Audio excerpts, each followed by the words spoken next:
thank you for whoever put that together in the family. That's beautiful. Right now, we are going to hear some thoughts from Ed's family, from his grandchildren, great-grandchildren, and it's going to be really touching, I believe, because they're going to talk about their grandfather, their great-grandfather, and can't wait to hear just their sentiments as they talk about Ed. So in this order, Chad will come up, and Elijah, Brooklyn, and Troy Boldovich in that order. And Chad, you want to come on?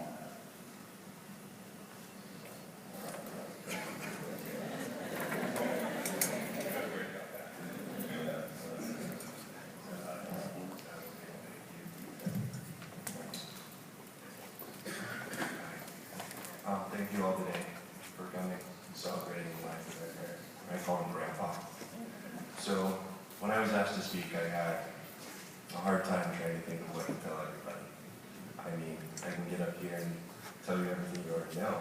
He's an amazing man, great grandpa, would do anything for his friends and family, cared immensely for everyone. You already knew that. So then I had to think, what do I say? And all that kept coming out were questions. And they're not bad questions, they're just questions. So I started with, how in the world did Grandpa get into music culture my entire life? I don't even know. He was tanner than I am, year round. How is that possible? I never saw him in the sun one time. Next, it was the briefcase. This was like my childhood destiny to get in that briefcase, and I never could get in that briefcase. You should really, the amount of hours spent, I know it. Next was coffee. I never saw him eat except when we would go out to dinner or after church, but he always had coffee. So I'm pretty sure that's what he lived on for about 56 years. At the same time, he would always tell me he never ever gained a pound since the age of 18. So, for again, 80 some odd years, Grandpa weighed 165 pounds. It's not true. But with all of that, it was good questions. They weren't bad questions of whether he loved us, or what he would do for us, or whether he loved my grandma, or if he was there for us, or if I could call him up or just talk to him. I never had to worry about those questions. Just silly, goofy questions. The only regret is I never asked him about his hair, because I still want to know that. But I love Grandpa. I think everyone who ever came in contact with him was touched by Grandpa Ed. He was just a cool guy that would do anything for you, anything for his girls, whether that be Jamie, Francie, my mom, the anchor girls, the grand girls, just the girls. And I was right there because I was just the grandson, so I was the only one, but he would do stuff for me too. But there's really nothing else I can say except how cool of a man he was, how much I knew he loved all of us, and how much I benefited from him in my life. So with that, I'll always take him with me. And I hope you guys just can revel in the memories and know he was here for all of us whenever we needed him. And with that, I'm done. Thank you guys.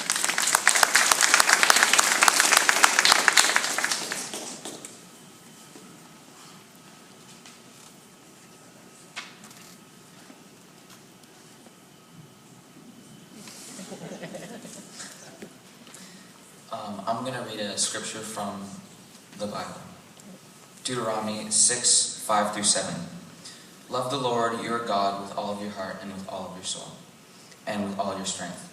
These commandments that I give you today are to be on your hearts. Impress them on your children. Talk about them while you sit at home and when you walk along the road, when you lie down and when you get up.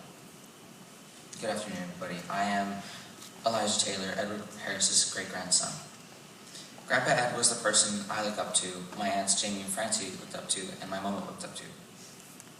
He was just a tremendous man and grandpa. Grandpa Ed was also a very lovable person, just sweet and generous in many ways.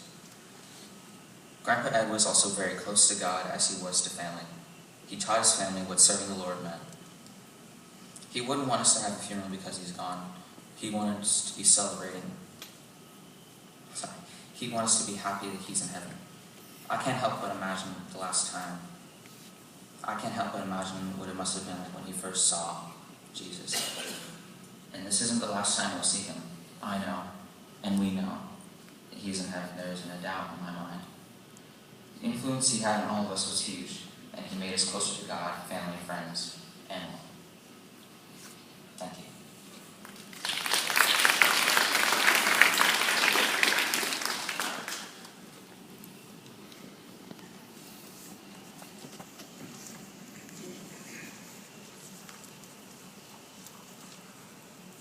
Hi, I'm Brooklyn, and I'm going to read a scripture from the Bible. Psalm 73, 23 through 26. Yet I am always with you. You hold me by my right hand. You guide me with your counsel, and afterward you will take me into glory. Whom have I in heaven but you? And earth has nothing I desire besides you. My flesh and my heart may fail, but God is the strength of my heart and my portion forever. Hi, my name is Brooklyn. Ed Harris was my grandpa Ed. I know that he loved me and I loved him so much too. He was always there for me. He would always go to my soccer games, dance performances, birthdays, holidays, and special school events. The last text he sent my mom was, "Good night, looking forward to Grandparents' Day on Friday," but he passed away before that. He would always watch us when my mom and dad were out of town. He would take us to In-N-Out, and we would watch movies and sit together on his chair. We would go to church with him, and every time he would give me a big hug and tell me how much he loved me. I am super sad that he is no longer here, but now he's in heaven, and I'll always remember the special memories we shared together. I'll miss my grandpa Ed.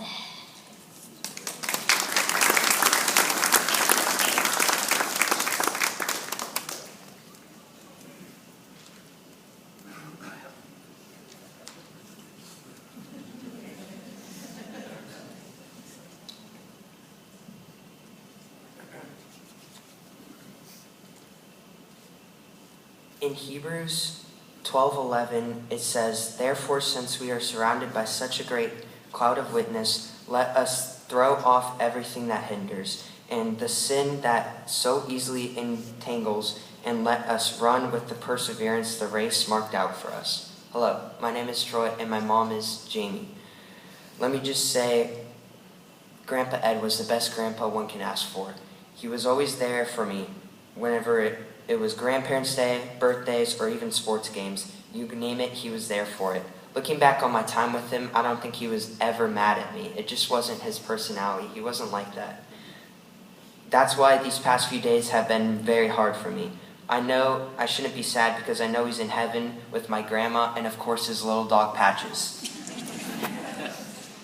It says in the book of Hebrews, "Picture life as an arena, with those who have gone before us cheering us on in our daily spiritual struggles." I was super close with my grandpa and even have his gold chain on me today. Even though he is not on earth with me, I know he's with me spiritually. Thank you for listening, everyone.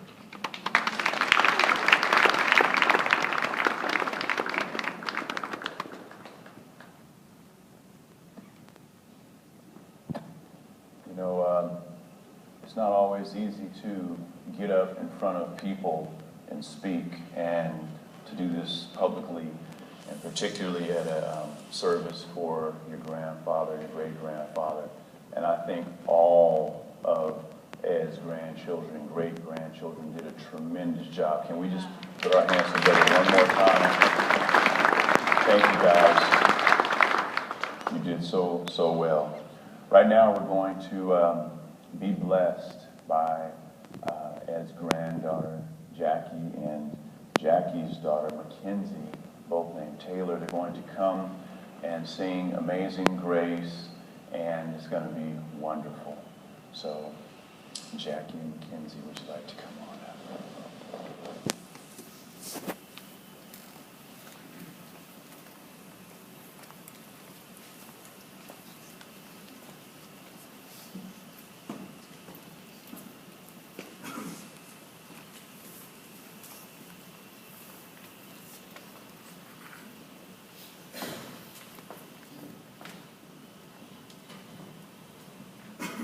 All right, so y'all are really going to have to help me out this morning. I know you know the words. But yeah, I think I'll definitely need a little help. You guys don't mind, do you? Okay.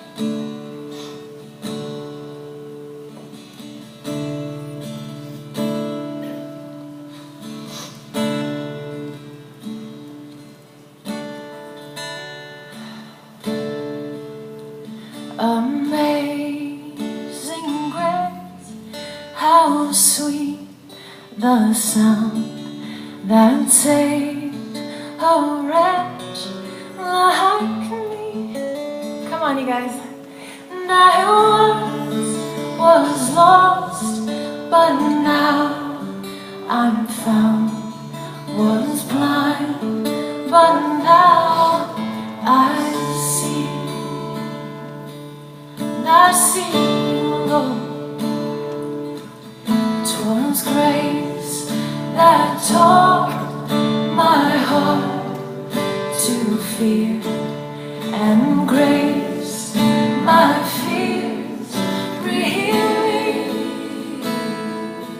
And how precious did that grace appear the hour I first believed.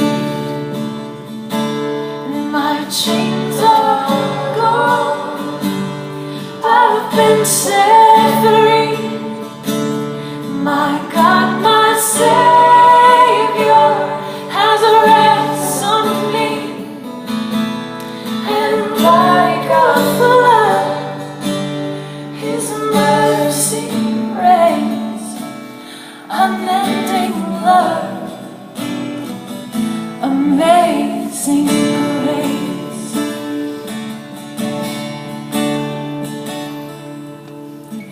And the Lord has promised good to me, and His word my hope secures, and He will my shield and portion be, as long as life endures. And my chains are gone, I've been set free.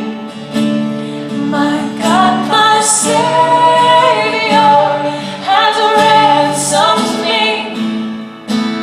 And like a flood, His mercy reigns, unending love, amazing grace. And my chains are gone, I've been set free. My God, my Savior has ransomed me. And like a flood, His mercy reigns, unending love, amazing grace, amazing grace.